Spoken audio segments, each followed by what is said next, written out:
Yo, yo, yo, Surreal Talk Radio, your man, Calico the Surrealist on WPRK 91.5 FM Winter Park. We are kicking it after dark with our special guest in the building. We already got a caller? Yeah, we're going to reject that one right quick. Yeah, man, listen, man, before we get going, I'm going to introduce y'all to my co-host. I got, to my right over here, got my little cousin exclusive in this thing. What's going on with you, cuz? Chilling like a villain. Ready to go? Ready to go, ready to do it. All right, and we got a special one for y'all tonight. We got DJ Rogue in the building. What's going on, brother? What's going on, man? It's your boy ROGUE. My man, on time and everything. You know, in case I don't know if I said my name, but I'm DJ Calico on the ones and twos. Yeah, man, Surreal Talk Radio. We finna get it popping, man. We got a hot show lined up tonight. We gonna kick it off with my surreal topic of the day. We got music from around the way. We got our throwback track and my favorite part of the show, the pump it or dump it. Yeah, man, we gonna do that tonight. We got the pump it or dump it, man. Y'all get to call in and let us know how you feel about the music we playing. But right now, man, without any further ado, man, my special guest chilling with us tonight. In my opinion, man, this brother is definitely an underrated Florida music producer. He was nominated for a 1995 Source Award, 1994 Billboard Award for Best Rap Single. Let me see what else, man. Three awards, 3 nominations for 1995 Soul Train Award. Man, he was also honored to be one of the Billboard's top 10 producers of 1994. Man, this man got platinum music out there, y'all. You know what I'm saying? WPRK, listen. We got CC Lemonhead on the line. You there, bro? What it do, Calico? What's good with you, man? It's all good, bro. What's going on down there? Hey, man, listen, man. First and foremost, man, we want to thank you so much for doing our show, helping us grow this platform, man. We truly appreciate you for that. Oh, it's all gravy, baby. All right, man. All right, cool, man. So I just want to let you know, man, we on the radio, man, so no profanity. We be having thuggish, ruggish bones in here, man, and them jokers right there be cussing it up. Okay. All right. Yeah, man, but we gonna get it. We gonna get it popping, man. We gonna kick it off with my surreal topic of the day.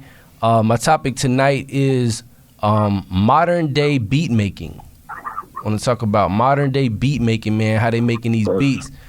And that's an interesting one. Yes, sir. That's an interesting. Yeah, man. We piggybacking this. We had DJ Unique on last week, the producer from Bone Thugs and Harmony, and we was talking about how how these programs, these computer programs like Fruity Loops and Reason and stuff like that, basically how these how they got with this like this copy and paste style of beat making, where you could just take loops and things of that nature, samples, and just start placing them together. Right. You know what I mean? Sort of rejuvenating sounds, from the past and mixing a little bit of the future in with it. Yeah, I can get with it.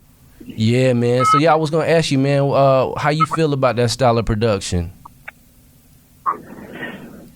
Well, I mean, you got to go with the flow, of the current trends or whatnot. I mean, it's not just music. I mean, everything has, in the last 20 years, pretty much been migrated over to some kind of digital workflow.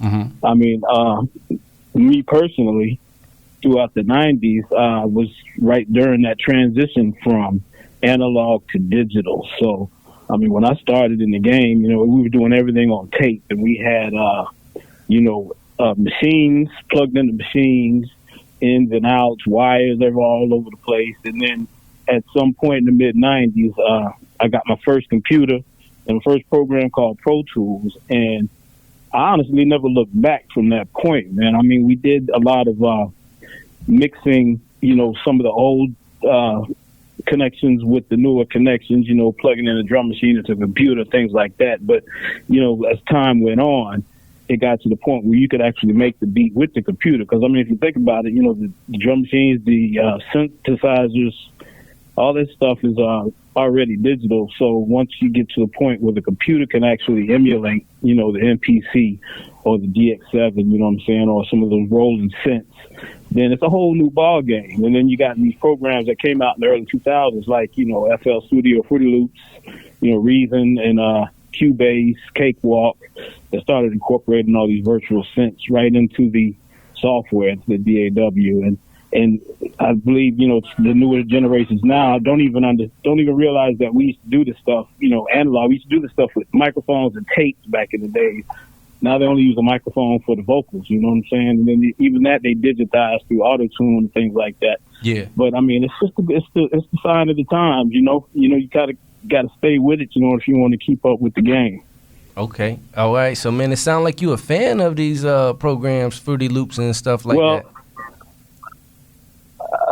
I can say I have an appreciation for them, but my appreciation is probably deepened by the fact that I did all of this stuff when it was just, analog drum machines and outboard gear. Okay. So I still use a lot of the fundamental techniques from those days when I'm using in the box production. It's what we call computer production. Okay. And I think that varies from the younger artists today, the younger producers who probably don't have that fundamental skill set from working, in a large studio, with soundproof rooms where you're micing all your drums and recording all your, your hi-hats and your snares and your kicks and mixing all that stuff together. These days, they get these drum kits that's already been mixed, pre-mixed, and ready to go. So I think it takes a lot of the effort out of refining the sound, you know what I'm saying? And what you end up is a lot of people sounding kind of similar, I would say. So there's an upside and there's a downside to it. And I'm not saying that I'm 100% fan of just 100% digital music production. I think there should be an element of, the analog days that, we did back in the 80s and the 90s. Mm-hmm. And then sort of intermingling that with, the technology of today. So, but I'm not knocking, what these kids are doing today. You know what I mean? It still takes a certain skill set to be able to get the sounds that you want, from a computer rather than, sort of sound designing in the studio. Okay. As we did back in the days. All right, let's take one of these calls right quick. See what we got. So Real Talk Radio, you live? Hello? Yes, ma'am. What is it? Yeah, you on Surreal Talk Radio? You You got the wrong number there. Yeah, man. I thought she'd call in to give us some input on this topic, She's trying to see where her pepperoni piece is. Hey, man. Right. Yeah, so, all right. So let's talk about some pros and cons then. Man, we're going to give her one more shot. Surreal Talk Radio, you live. I'm good. How about you? I'm doing good, man. I'm making this music. All right. What's good with it?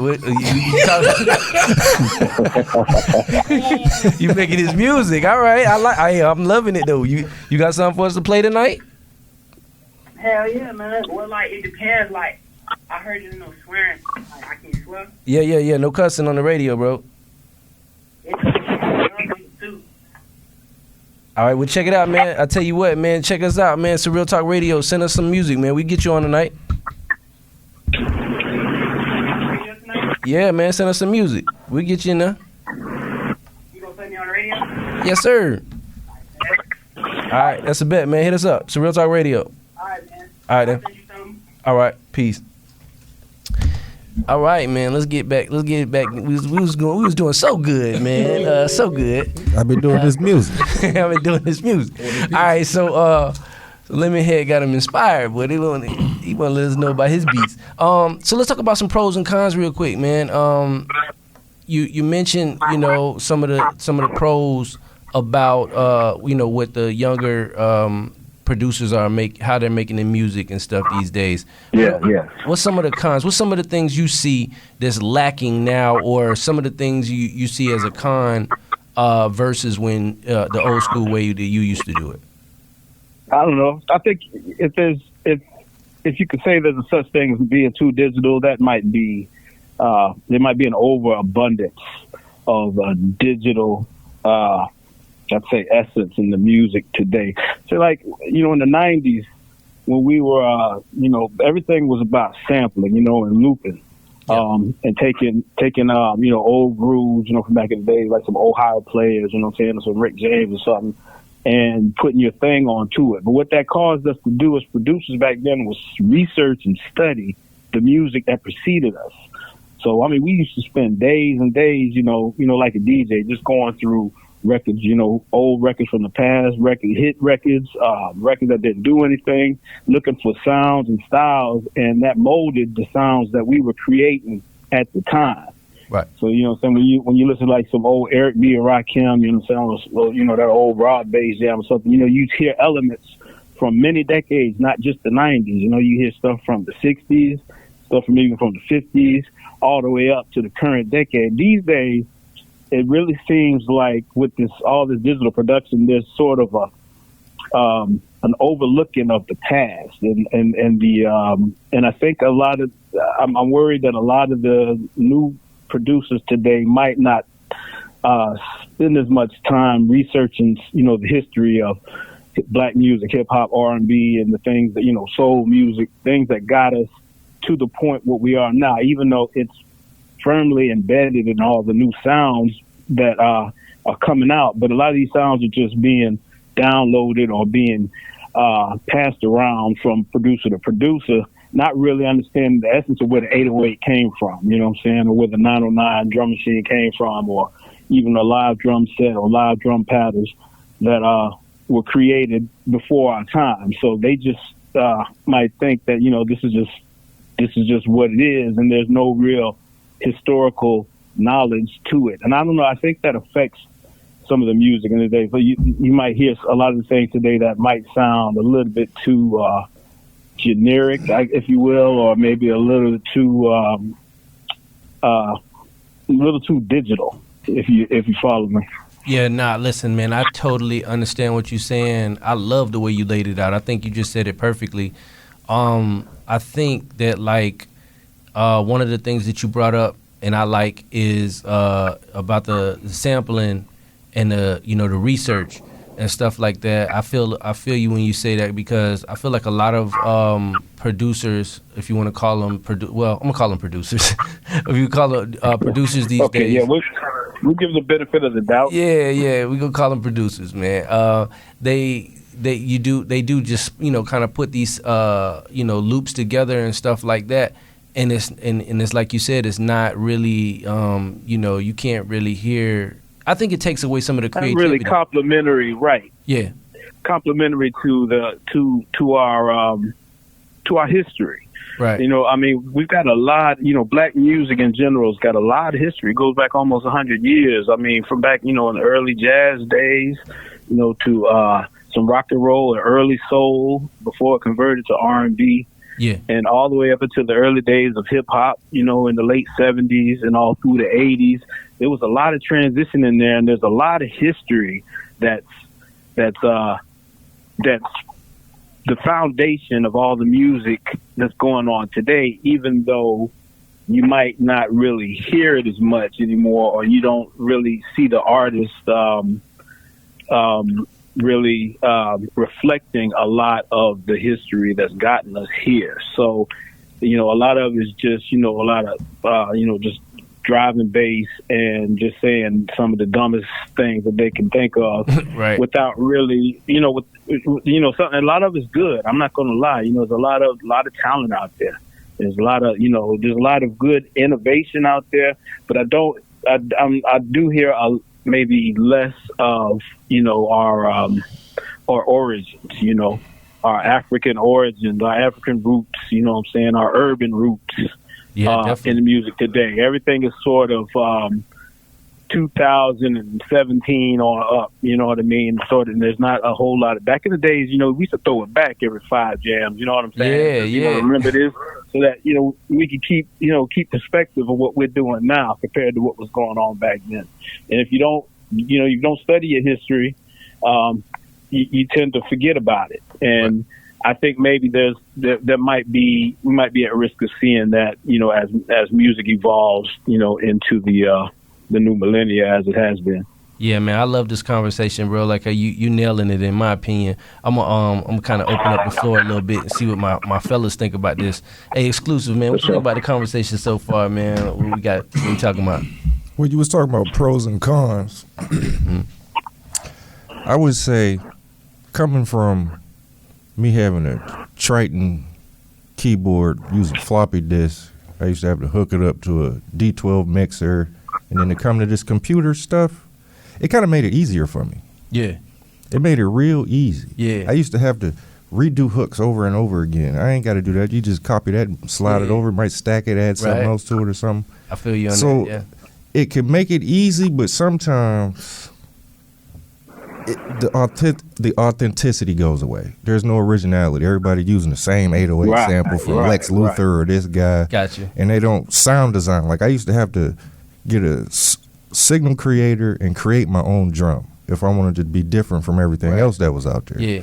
To give myself a unique sound. Nobody has a unique sound no more. No, I feel you on that. That's like the con of everything starting to sound the same. Right. They just using different Everybody's tempos. using pretty much the same drum kit. Yeah. Right. On everything.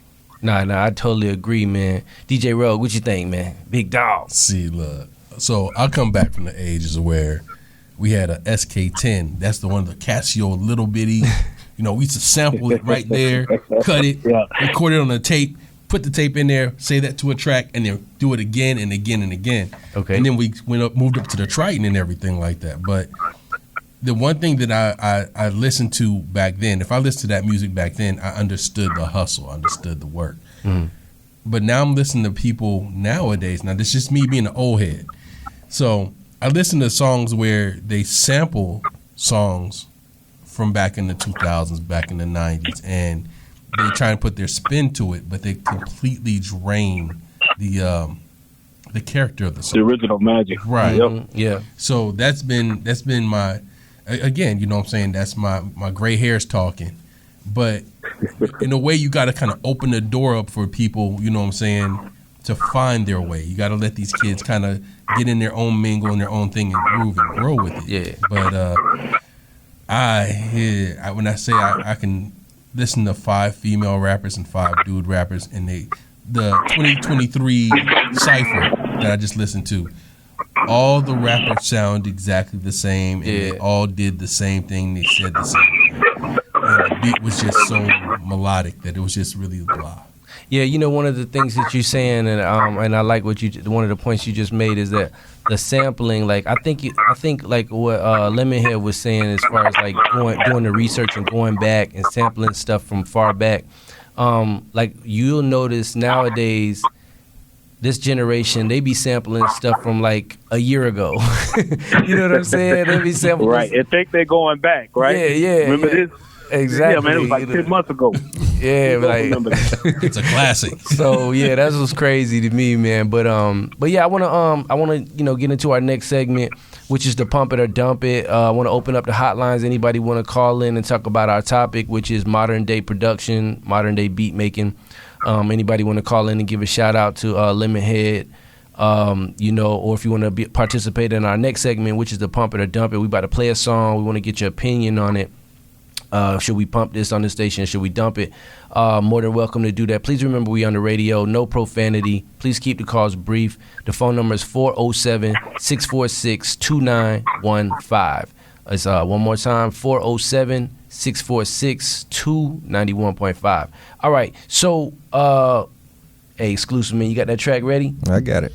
All right, so hey, Lemonhead, check this out, man. We've got to play a track. I want to get your opinion on it, man. I want you to sit back and listen to it for a little bit and give us some of your professional critique on it. Yeah. All right, so what's the name of this track? Cause I'm gonna let you go ahead and introduce the whole thing, man. The name of this track is Me and You. All right. Wait. Before we play this track, let me give a little backstory to this track. So the guy that did this track, right? Like I said, I always admire people's hustle and drive and their passion. So he was in the middle of the Target, just rapping, just walking through the aisles. I said, hey, you got music? He's like, yeah, I got some music. I said, we're an open platform, so you know what?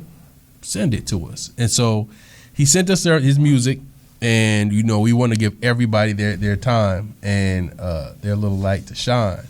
So with that being said, keep an open mind, because it's not Florida type rap, but it's different. Oh, see, I ain't never even heard it yet. So, all right, cool, man. All right, cuz, let's let it rip. So here we go. We're going to check it out right here on Real Talk Radio. Yes, sir.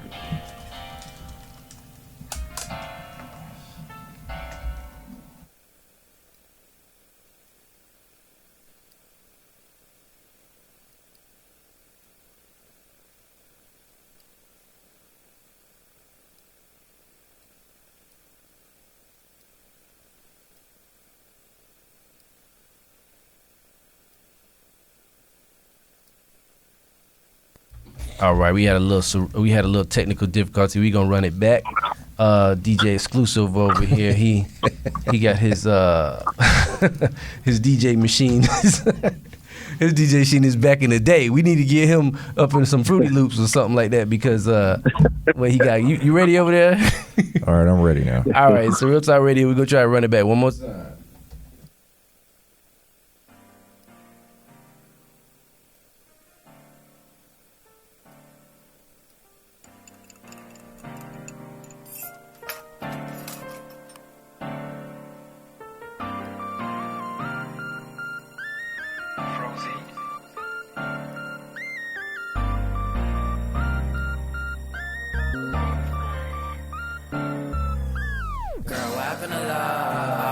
You needed me, I want you here for all of eternity. Girl, I need you right here. You can show me, feel your sun in the air. Know you're in love with me. I need you right here. You're so lovely. You got my heart feeling away, girl. I love it. I need you here. Do you love me or are you bluffing? Just let me know, 'cause I'm tired of making assumptions. Late night I ain't getting sleep, thinking about you and me. See that one girl in my dream, she made me happy for real.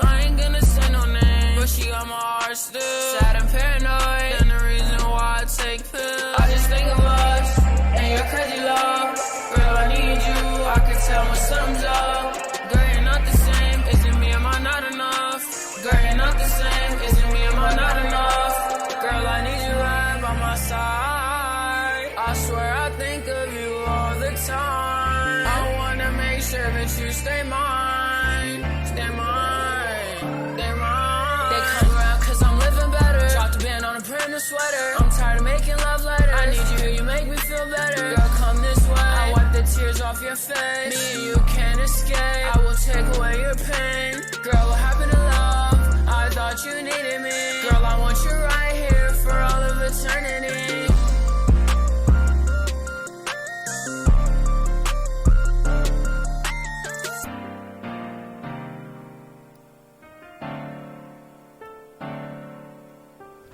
Yo, Surreal Talk Radio, we are back. It's your man Calico the Surrealist. We got DJ Exclusive in here, DJ Rogue, and our special guest tonight, man, CC Lemonhead. Okay, so I'm gonna go around the board. I'm gonna start with our professional, CC Lemonhead, bro. Like, tell us what you think about the song we just played. Yeah. Okay, I see what he's trying to do there. I thought it was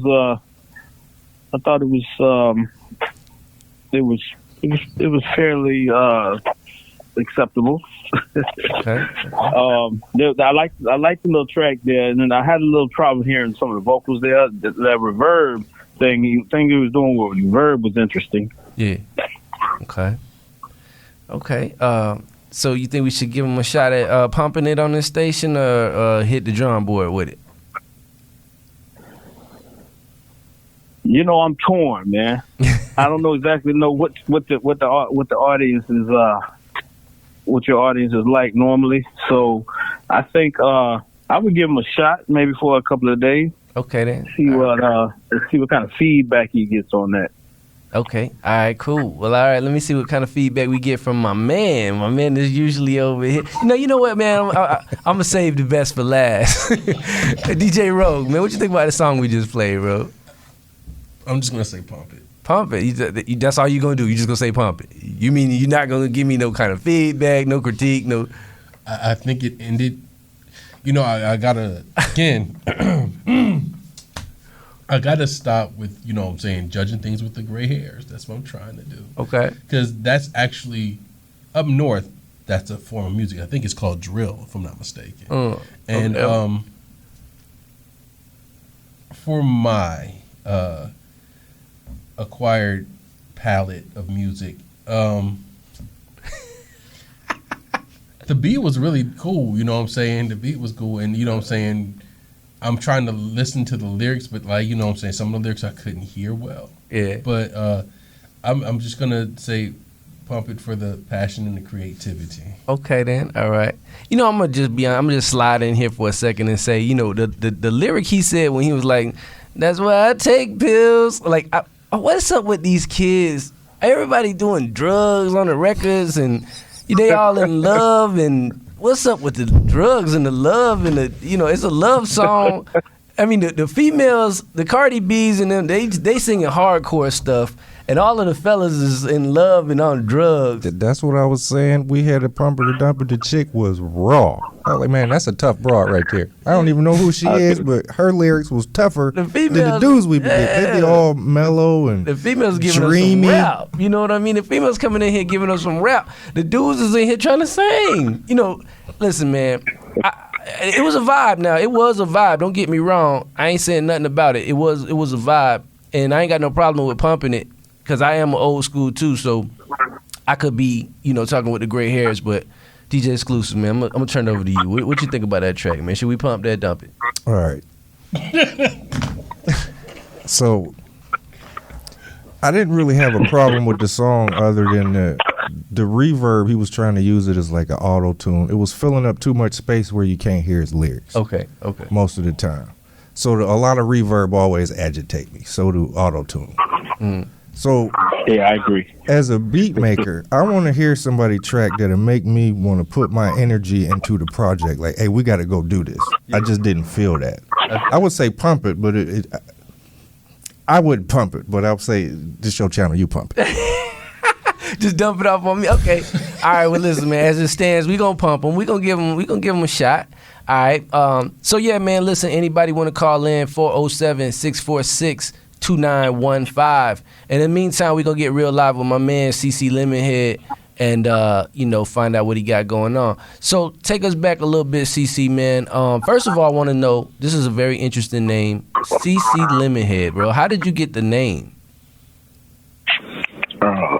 Yeah, that's a long story, man. But I mean, to make it short, all my partners, that's you know, Mike and Jay Ski, you know, everybody from the 95 South, whatnot. Matter of fact, when we created 95 South, we needed I used to just go by CC, and we needed to change our name for some very strange reasons. I won't get into, but you know, they used to always make a joke, you know, that I had this round head and it was yellow because I'm yellow. And I got this round head, and they say I look like the man on Lemonhead box. So, for short, but you know, just to you know, long story short, we needed to change our name to something, and I really couldn't use CC anymore. So I just said, okay, you know what, I'm Lemonhead. Wow. And I think Jay changed his name to I think Peabody, and Mike changed his name to Rottweiler, and then Carlos changed his name to Black. So we all had these just, you know, these awkward names, but Lemonhead was mine because it was sort of a personal joke anyway. Yeah. They said, you know, I look like the man on Lemonhead box, so it stuck. Yeah, I see that. Hey man, a shout out to Mike, man. We had him on the show before too, man. 95 South, man. Okay. Yeah, yes, man. sir. Yeah, we had That's my dog. That's my dog. Yeah, we had Thrill the Player too, man. Yeah, we was rocking out. That's what's up. Yeah, man. So now we got CC Lemonhead. All right, bro. So you from Jacksonville, Florida, right? Yes, sir. Yes, sir. Duval. There it is. You know, Duval. There it is. Duval. That's what's up, man. I don't think you could be from there and not say Duval. But you remember Thrill? He didn't say it. He was cool. We were just two-player on him. He didn't even say it. All right, so, you know, I don't know what it was, man. I always thought y'all was from Orlando, bro. Like, y'all made so much noise. Yeah. We was actually we grew up in Jacksonville. We met up in Jacksonville in high school. The company that we were working with around the time, after we started doing some production for some groups, and we signed one of our little groups to MCA. This was before they were Universal, and during the deal process Universal bought out MCA Records and set up Universal in Orlando. I think this was like 1990 or something like that. So the company that we were doing music production for wanted to, being that we had our deal with Universal, wanted to be close to Universal. So we just sort of sold everything and moved down to Orlando right off Sand Lake and built this huge studio right there across Martin Marietta and set up shop. And so we were there from 90, I guess it was 1990, all the way up to maybe 99, damn near. Okay. So we made it our home. We made it our second home. And I'm in Orlando every 3 months. I set up shop back in Jacksonville, but where I'm from. But it's pretty much, I'm pretty much, all around Florida all the time. And I did live, I was living in Orlando off and on, between here and Jacksonville, so constantly. And I'll probably be moving back down there next year again. Okay. So my thing was, I always had these little debates with people about, 69 Boyz and, a lot of people from y'all's camp. And I'm always like, man, when we talk about, I remember somebody had a post that was talking about Mount Rushmore of rappers in Orlando, like Orlando Mount Rushmore, and I said Thrill the Player should be on there, and it was like, oh well, he don't represent Orlando, he Duval, but I was like, y'all blew up here in Orlando, like. This is true. This is true. And matter of fact, we wouldn't have, if it wasn't for Orlando, we wouldn't have had the success we had because we had really strong relationship with Cedric Hollywood, who was at 102 Jams back then, and they were pretty much responsible for Woot that is being reported to like 13 sister stations around the country and blowing up and putting us on the map. And then all that music that we did from Woot that is to the 69 Boyz with Tootsie Roll. And even the Quad City DJs and the this and that stuff was all done right there on Fern Creek Road, right off Colonial, right there downtown Orlando. So I mean, it's pretty much all of that stuff. So we had a group before then called the Cheerleader Boyz that was created here in Jacksonville.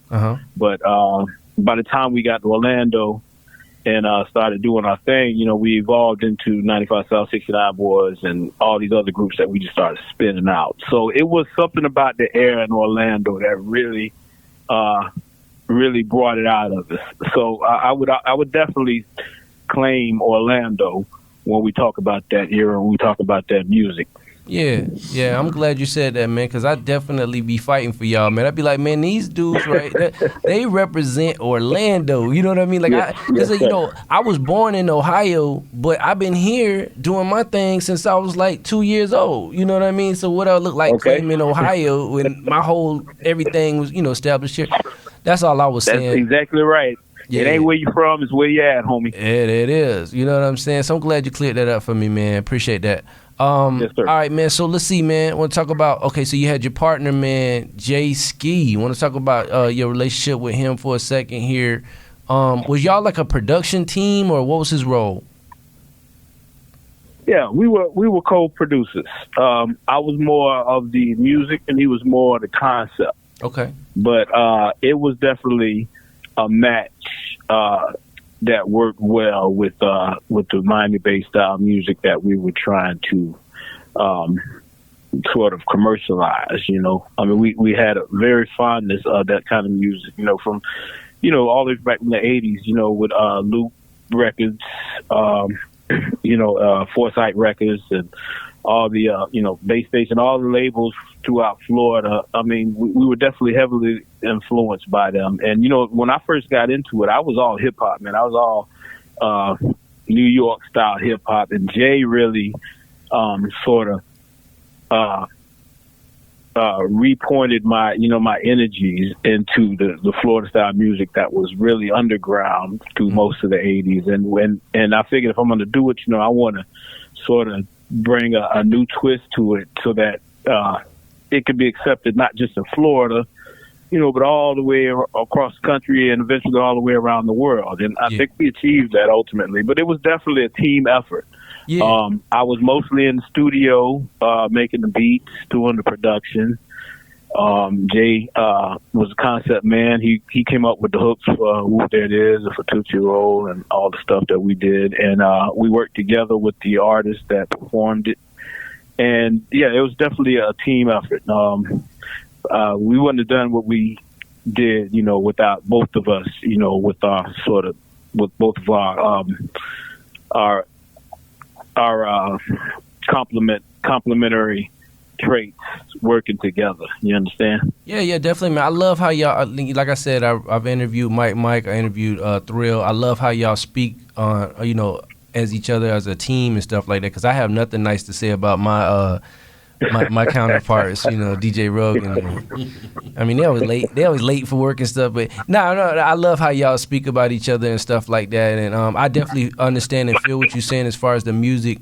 I think the only thing that I feel like is kind of questionable is, do you feel like the whole booty music thing, do you feel like that kind of was, I ain't gonna say a joke, but do you feel like people kind of perceived it more? They didn't take it as serious as they took hip hop, like New York style hip hop, or you know what I'm saying? No, I would agree. I would agree with that. But so you have to claim your own stake at some point. I mean, the West Coast back in the '90s, was doing that gangster thing, with Too Short, NWA, all that kind of stuff. And they had their own sound. And New York obviously had their own sound. You know what I'm saying? With the slow down, they had beat. So Florida had its own sound, whether or not it was, it was accepted or whether it was ridiculed. It was what it was, and it was what we represented. And I mean, if you came to Florida, that's what you were gonna hear. And that's what we respected, our own music down there. Now, when we, when you go up north, if you hear that, they call it, oh, that's booty or that's whack or whatever. I mean, that's just what. But I mean, New York never liked L.A. music. L.A. never liked New York.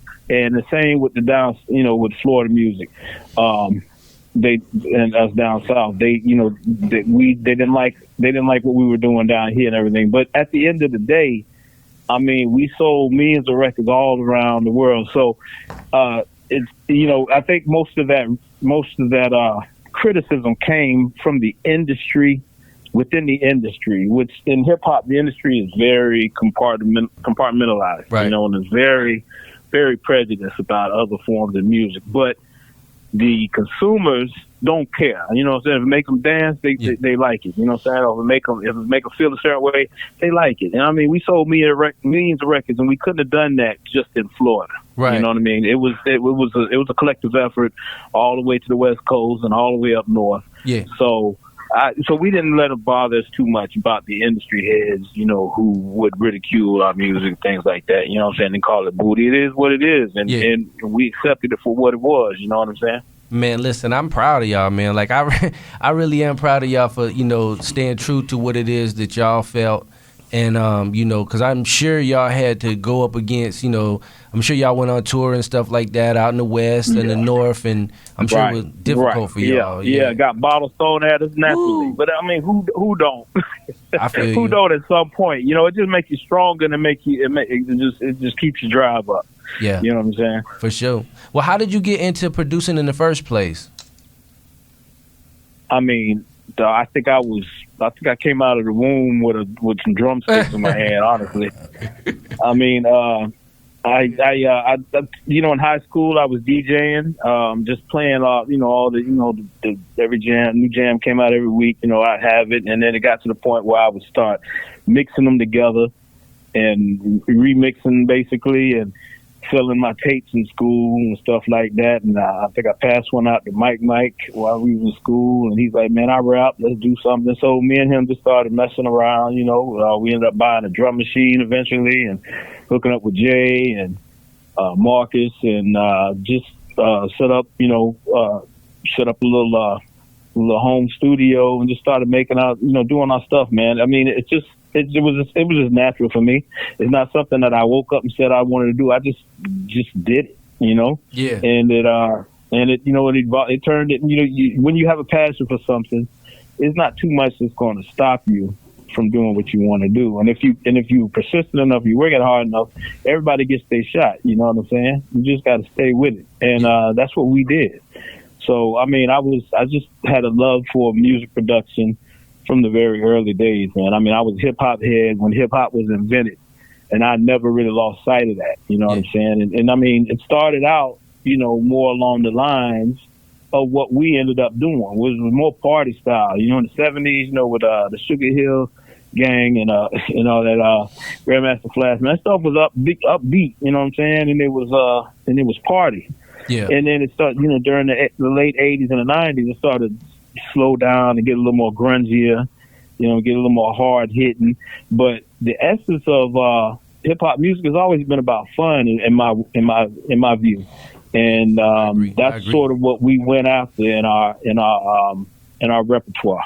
Yeah, I agree, man. And man, one of the beautiful things about this interview, one of the things I love most, man, is that one of the main reasons I wanted to highlight you specifically is I haven't heard too many interviews from you. I haven't heard you speak much at all, and to hear you tell us your part of the story is beautiful because like I say, you're the man behind the boards. You just making the music. We hear you through the music. We don't really get to hear. That's right. And so this I really appreciate this, man. And I want to talk about some of these groups, man. Music groups. You got 95 South, Quad City DJs, 69 Boyz. I know it's a whole bunch of them, man. What is it? Quad City DJs. The female group, it was one. What was the female? This and that, yeah. So you were like the main music source for all these groups, correct? Musically, yeah. It was definitely a team effort. We all sort of chipped in wherever something was needed. But I was primarily, the studio production work. Okay. And so I'm pretty much an introvert myself. I didn't really go out a lot on the road with the guys. I went sometimes, but I pretty much felt most at home, in the studio and just working on the next track and whatnot. So, but I for all those groups you just named, I did primarily all the music production, all the studio work on that. Yeah. And Jay was probably was the main source for the concepts and the styles and things like that. And then Mike and Thrill and all the other guys, they all wrote for themselves and helped write for this and that. And we all just it was sort of a family vibe, you know what I mean? Yeah. It was a family thing. It was a family effort. Yeah, from the outside looking in, just, through history, it always seemed that way. You know what I mean? Like I couldn't tell who was 69, who was, 95 South. I couldn't tell who was who half the time, coming up. It all just sounded so family, and yes. I just love the whole thing with the dancing and y'all definitely had your own lane. I think they was ahead of their time with that style. Yeah, I just think there was look how many people twerk. They just do it to celebrate now. Right. But it's like the only style of music that's not being played is like booty music, but all you see is booty now. Right, yeah. Girls is hard, the dudes is soft, ain't nobody. Yeah. Nah, I feel you. That's a beautiful point, man. Definitely. That's right. I think that something that really took me is that the first time I heard Daisy Dukes. Dukes, yeah. I was in Africa. Oh, man. I was in Africa. I was in Ghana, to be specific. And I heard it, and I said, wait a minute. It took me for a second, because, this is after Tootsie Roll. This is, you know what I'm saying? I heard it, and I said, what they know about Florida music? Now, mind you, I'm from California. So I'm already, you know what I'm saying, all about the booty music because I loved it. But, man, to hear that in Africa and people dancing and celebrating to it, it was just amazing to me. Man, you talking about that was a time right there to be in Florida when they when Daisy Dukes was popping. Woo, boy. Hey, boy, look, I had a new. Hey, boy. that pretty much paved the way for us. I tell you, man. I was heavily inspired by the success of that record. Hey, man. I didn't get it at first, but when we, after it did its thing, you know what I'm saying? My man Tony Mercedes was behind that whole thing. It sort of paved the way for 95 South. It got radio and people, ears open up to that, up tempo style, Southern style music. Yeah. But they were out of Atlanta, I believe. Yeah, I think so. Deuce. Right. And they were sort of more or less imitating things that we were doing down here in Florida. They were probably the first ones to have any kind of major radio success, though. And then we sort of took that baton and ran with it. That did come out before us. I think Daisy Dukes came out in 93, I believe, or 92. Okay, yeah, that's around that time. I know I was in middle school, and I remember that was a popping thing. I want to talk about another group that kind of reminds me of that in another kind of light for a second. But I want to make a point real quick. It don't matter what season it is. It don't matter if it's Christmas time. It don't matter if it's Thanksgiving. Every time I hear 69 Boyz or anybody from y'all camp, I always think spring break. I always feel like it's spring break. No matter if you put a 69 Boyz song on right now, I'm thinking, okay, man, it's time for spring break. It's time for BCR. You know what I'm saying? Something like that. We always broke those records during spring break. We recorded I think we shot the video to Tootsie Roll at Daytona. It was probably March 23rd or something like that. I mean, it was spring break, right in the middle of it.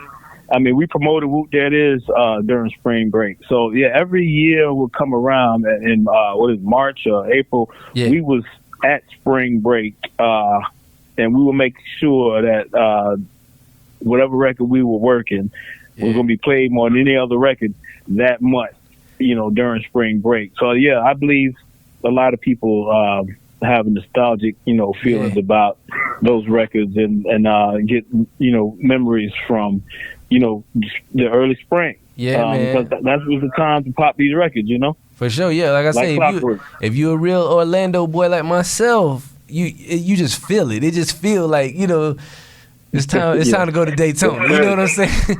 But yes, sir. Yeah, man. You mentioned Whoop There It Is. I want to talk about that for a second. We had Mike in here giving his version of what, how he felt about I'm gonna just say the other group Tag Team. They came out with the song "Whoop There It Is." I want to get your feelings on that record right there. There's no hard feelings, man, because I never really believed that there was one. I never really felt that there was one creator of that hook. Where it was either Whoop or Whoop or Whoop or Whoops. I don't know what it was. It was in 92 when we were in Atlanta. We would go to the club and people would just start breaking out with Whoop, there it is, Whoop, there it is, just out of nowhere. And so it was something that was invented in the clubs, and it was a saying people were saying, and we were working on the 95 South album around that time, and Jay was like, they saying this in the club, let's just put it in a record, which we did. And then we put it on the back burner because we was working on another record called Hump With It at that time. But then this record we heard on the radio by a group called the A-Town Players, called A-Town Drop, and they had the Whoop There It Is in there. And they was on the radio. So we like, wait a minute, we're going to backtrack. We're going to get our Whoop There It Is, and we're going to put that out. And I think the first week that we got it pressed up, we had to deal with Ichiban in Atlanta, so we picked up our records in Atlanta. We went straight to Magic City to test the record out, and we paid the DJ in there to play our Whoop There It Is in the club, which he did. And it turns out that was I forgot his name. One of the dudes in the tag team was the DJ at the Magic City at that time. So it was like a month later, I heard Whoop There It Is. Wow. So we were working ours. But see, what that did was fueled our record company to try to outdo them. But then I think they ended up getting signed to Bell Records out in California, who just had mega money. Mm-hmm. And they like, we're not going to be outdone by this Atlanta company. We're going to make our one bigger. Yeah. So they put, they dumped a bunch of money in there. And what it did was it fueled that whole trend. So anybody with Whoop, there it is in their song, pretty much was being promoted heavily by these two record companies, Ichiban and Bell Records, Ichiban in Atlanta, Bell Records in California. And it became a race after that. Who could sell the most records? And I'll admit, they did I think about 4 million, and we did 2.5. Yeah. So they outsold us, but they outspent us too. We probably made more money than they did because they spent most of their money in promotions on that record. Yeah. But at the end of the day, everybody made out well on that. You know what I mean? Yeah. But I never had any hard feelings about it because it wasn't something that we invented. It was something that was invented, on the street. Okay. And we just sort of incorporated it into a record. The same thing they did. For sure. So Tag Team, as far as I know, that was their only hit. That was the only song I ever remember from them. You guys, on the other hand, had from your camp, you guys had several different multi-platinum songs and things of that nature. Talk to me about I gotta kind of speed through some of this stuff. We definitely got to talk about Tootsie Roll. Tootsie Roll is one of those. That's definitely an outstanding song. I want to kind of skip past it though, and even as major as it is, I want to skip past that and talk about this Christmas song, man. This what you want for Christmas. Right. I don't think a lot of people talk about this enough, but I think personally, this record is so huge, man. Even to this day, every time around Christmas time, that record's gonna be played. I believe we got more airplay from that record than Whoop It Is and Tootsie Roll and The Train put together. Just because of Christmas, Right. It's one thing that was sort of immortalized by the holiday. Yeah. And while some trends just sort of get old and you only hear them in passing. Every December 3rd on to like December 25th. Yeah. You listen to any black radio station, you liable to hear, what you're gonna get up for Christmas. Yeah, man. I know Quad City Christmas. Yeah. That's one of my I'm one of my proudest achievements, I would say, because I didn't know when we did it that it would have the effect that it ended up having and becoming. And now it seems like they play it every Christmas right after the Hollis Queens Run DMC jam. That's also like a classic holiday song. So it was. I'm glad that we ended up doing that, and it's turned out pretty well. Yeah, that was genius, man. That was definitely a genius song. So as far as the making the beat, what was the vibe like making that track right there? That track right there? Yeah. You talk about the Christmas track? Yeah. Well, I mean, as soon as Jay said he wanted to do it, I mean, the first thing that came in my head was Jingle Bells. I gotta have some Jingle Bells, and then just drop some bass behind it. That's all I can say. Yeah, drop a bunch of bass, get some Jingle Bells, and I mean, everybody was in the studio at the time, just vibing. And I believe we did that. It was probably a few weeks before Christmas. It was a last minute thing. It's like it's Christmas time. It's 94. Got a hit with Tootsie Roll. You know what I'm saying? Let's just throw together a little Christmas song. Everybody got on it. We just had fun with it. Yeah. And before you know it, man, I mean, it was on the radio, and we were like, wow, it's just one of those things, Yeah, man. I listen. If you from Orlando, if you from Florida, and the way y'all, say y'all words and stuff like that, So my man said, what he said? He said, I got some chips and dip, baby. Kool-Aid to sip, baby.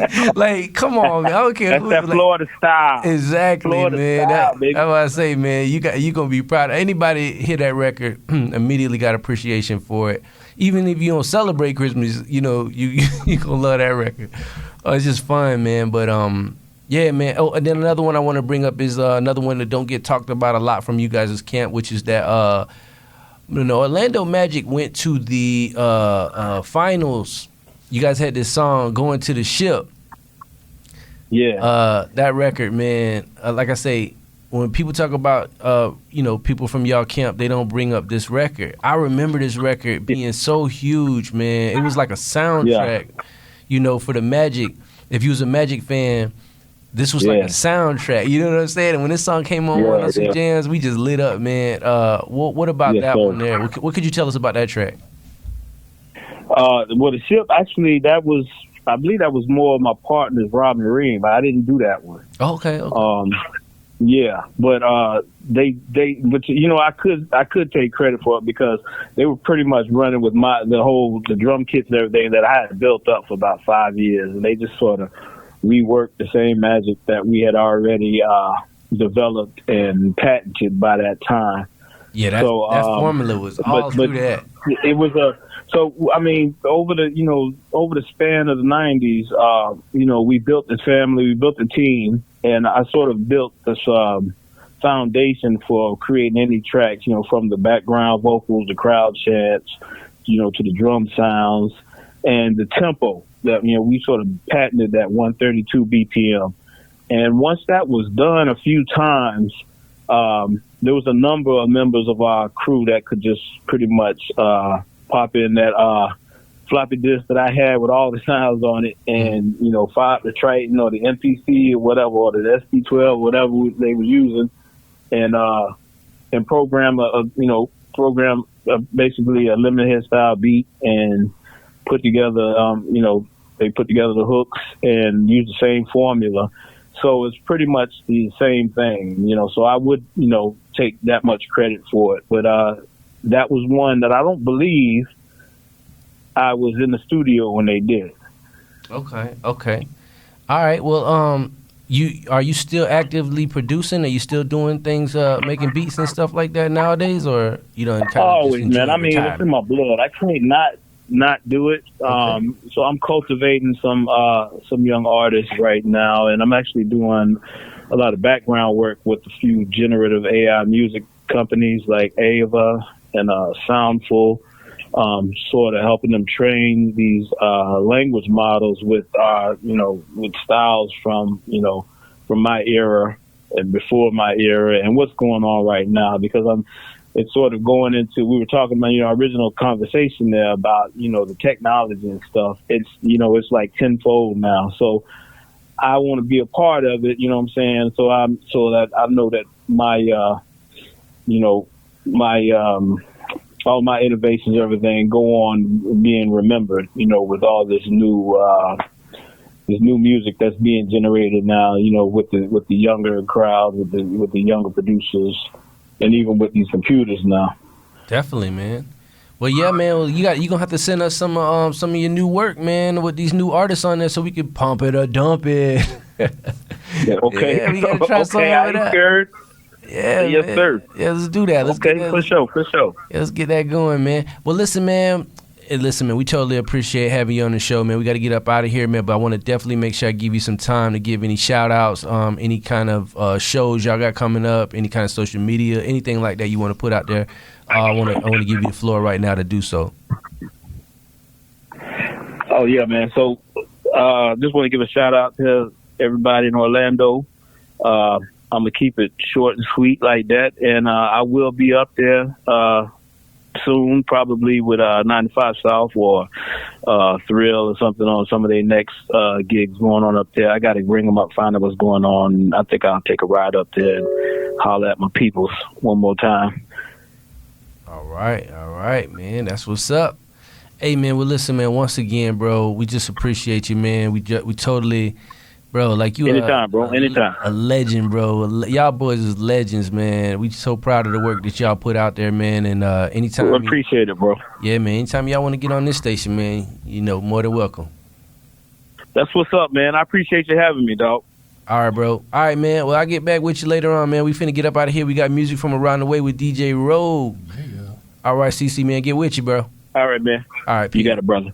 Peace.